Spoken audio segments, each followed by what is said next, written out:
hahanapin ko lang yung sakayan ng papunta dun sa Likong Shan Bayon. Mag-isa lang ako. Tapos, nawala ako sa mood kasi may nakita ako. Pero, carry yan.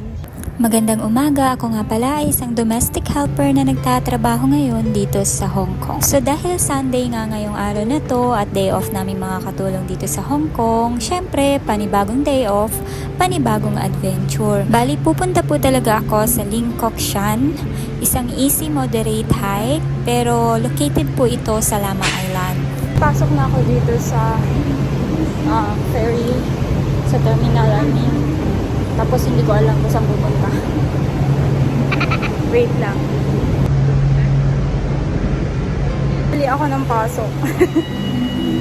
Ay, pumasok ako sa kabila, $30. Tapos dito sa Sokowan, $38. So, yung mga kausap ko hindi nakakaintindi ng English. Buti na lang itong nasa unahan. Sabi ko, kuya, paano yung nakabayad na ako? Sabi niya, sige, bigyan mo na lang ako ng $8 tapos ililipat kita sa kabila, sabi niya. So dahil nga po naligaw ako ng daan, hindi ako napunta doon sa tamang sakayan, pinalabas po ako ng pinaka-guard nila. Akala ko kasi hindi pwedeng mag-top up dito sa harap, kaya doon ako sa kabila nag-top up. Buti na lang mabait yung nagbabantay. At dahil nga 1 oras at kalahati ako mag-aantay bago doon sa susunod na biyahe, bumili po muna ako ng kape para makapag-almusal muna habang nag-aantay din ako sa susunod na biyahe. So, dahil nga namali ako ng sakay, nandito ako sa labas, iniinom ako ngayon ng kape. Kasi 8:30 pa yung ferry papunta dun sa place na pupuntahan ko.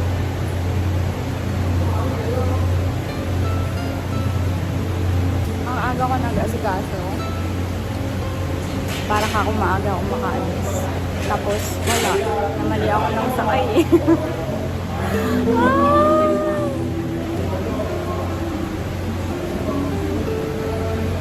Nakapasok na ako, guys. Kanina nga, habang nung nag-aantay ako sa susunod na biyahe, meron akong nakilalang isang Pilipina. So dahil nga parehas kami ng pupuntahan, nag-usap kami na magsabay na lang. Nung mga oras na to ay papasakay na kami ng ferry at pabiyahe na papunta sa Lamma Island. Medyo kabado ako ng mga oras na to kasi first time ko pong gagawin ito na lumayo mag-isa.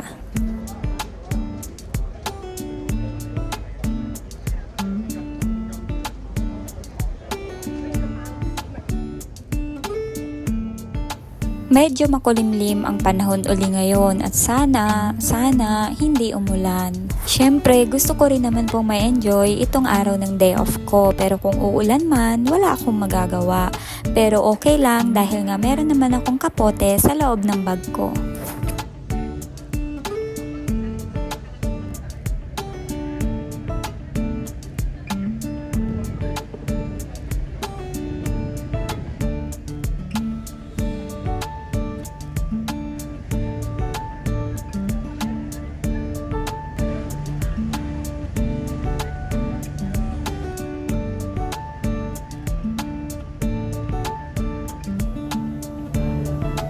So dahil nga po medyo windy at saka maalon yung dagat, medyo nakakaramdam ako ng discomfort. Parang gusto ko bang masuka dahil medyo iba yung nafe-feel ko. Ganito lang po talaga ako pagdating sa biyahe na kahit na anong sakyan ko, makakaramdam ako ng mabilisang pagkahilo. Kaya importante din talaga na lagi tayo may dalang gamot just in case lang nakakailanganin natin. Mahalaga na meron tayo sa loob ng bag. Ang tinagal nga po pala ng biyahe namin ay almost 45 minutes. So malapit na po kami doon sa daungan nitong sinasakyan namin. So makalipas naman po ang ilang mga minuto ay eto na nga po, nakarating na po kami dito sa Lamma Island Pier. Bali, first time ko lang din pong mapupuntahan itong lugar na to, kaya sobrang excited din ako at syempre medyo nag-aalala nga din at baka umulan, pero sana wag naman.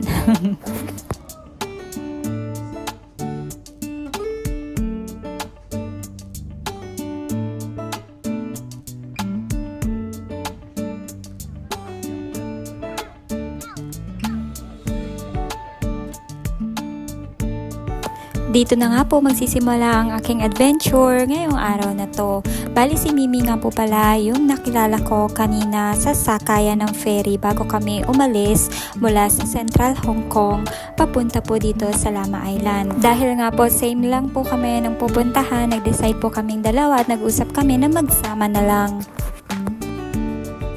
Di pa nga po kami nakakalayo ng masyado ay naligaw na agad kami kaya bumalik kami para balikan yung tamang direksyon papaakyat doon sa bundok na pupuntahan namin. So, bali dito po meron siyang parang poste na maliit na kulay pula na may nakasulat.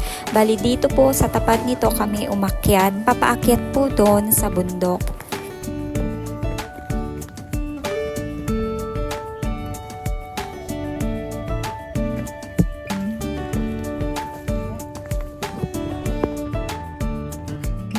Medyo matatawa po kayo sa akin, nagsisimula pa lang po pero parang pagod na ako at hingal na. So dahil medyo matarik nga din po yung inaakyat namin at hagdanan siya, nakaramdam na po kami ng uhaw. So dito na nga po nag-decide na akong uminom ng kahit papaano para maibsan po yung pagkahingal at pagod.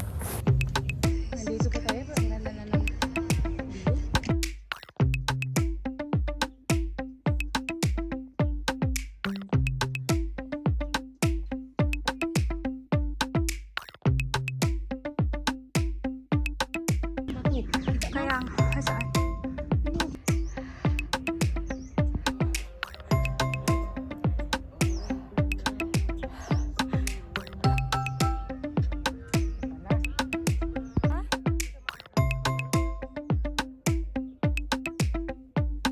Pagod ka na. Oh, dahil ginusto namin to, panindigan namin to kahit nakakahingal at nakakapagod na.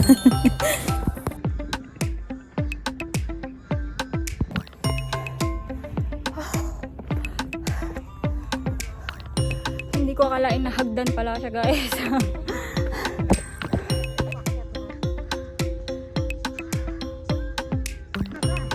Alin?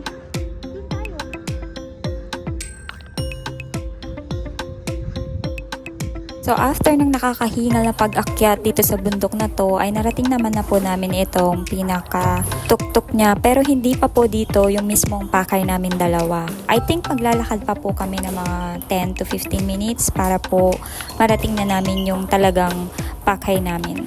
As you can see po, medyo makulimling, wala talagang clearing. Kaya ito, maulap ang panahon, walang masyadong makita sa paligid.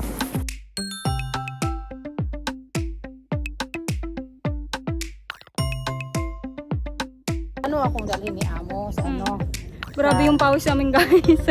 Hagdan ba naman? Walang oil na oil. Tanggal na yung mga ano. Ito nga po palang inakyat namin ay tinagal lang po ata kami ng mga 1 oras o kalahating oras mahigit. So moderate lang po siya, hindi siya ganun kahirap at malapit lang naman po. Kaya narating namin siya agad. Hindi ko na nga rin napansin na basang-basa na pala ng pawis yung likod ko dahil siguro doon sa gamit kong bag.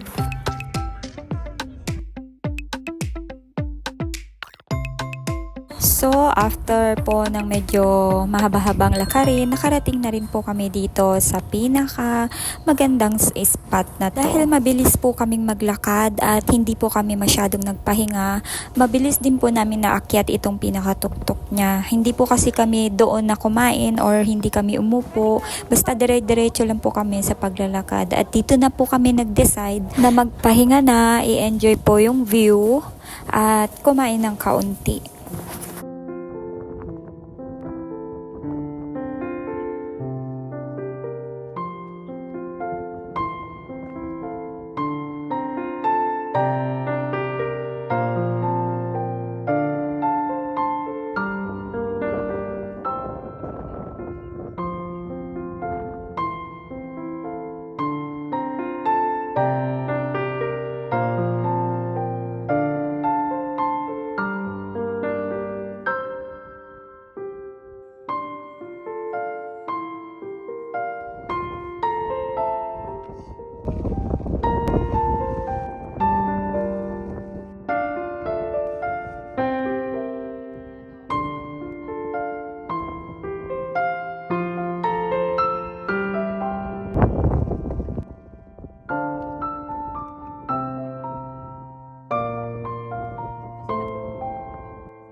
po kami dito ng mga mahigit 1 oras ata and then nag-decide na kami bumaba. Nung una nagdadalawang isip pa ako kung itutuloy ko ba yun sa kabilang side, pero sabi ko nga baka medyo gabihin ako kaya sumabay na po ako kay Mimi pababa. Hindi na nga po pala kami nag-back trail dito basta yung way niya po pababa, dinerecho-derecho lang po namin, which is hagdan nga po uli. And tapos parang mas matagal po siya kesa dun sa una naming dinaanan. Kasi parang ito po is inikot po namin siya hanggang makarating po kami sa pier. Dito po pababa ay may nadaanan pa kaming parang mini village. So medyo mas malayo siya kaysa dun sa una naming dinaanan. Pero base po sa na-experience ko, mas na-enjoy ko po yung ganda ng view dito pababa kaysa po dun sa inakyat namin kanina.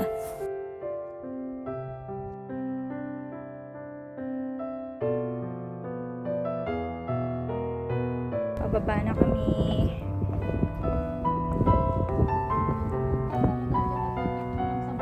Kaya nga kasi iyan yung sikat niya, di ba?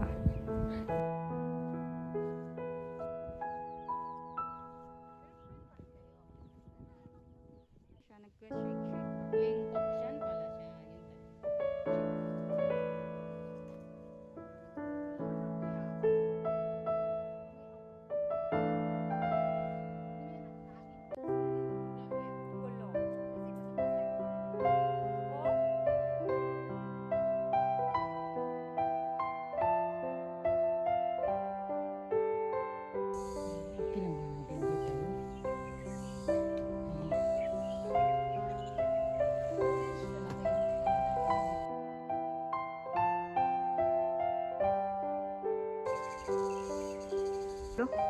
Yung tuhod ko nagsishake siya.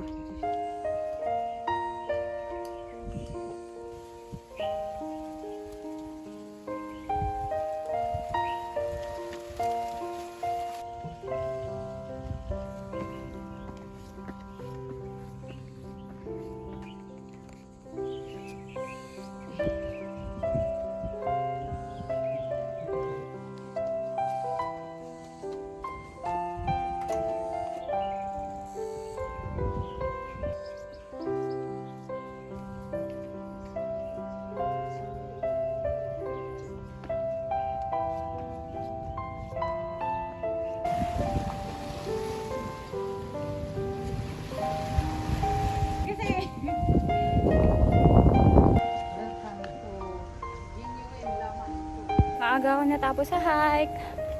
Dito na ako. Papasakay sa ferry.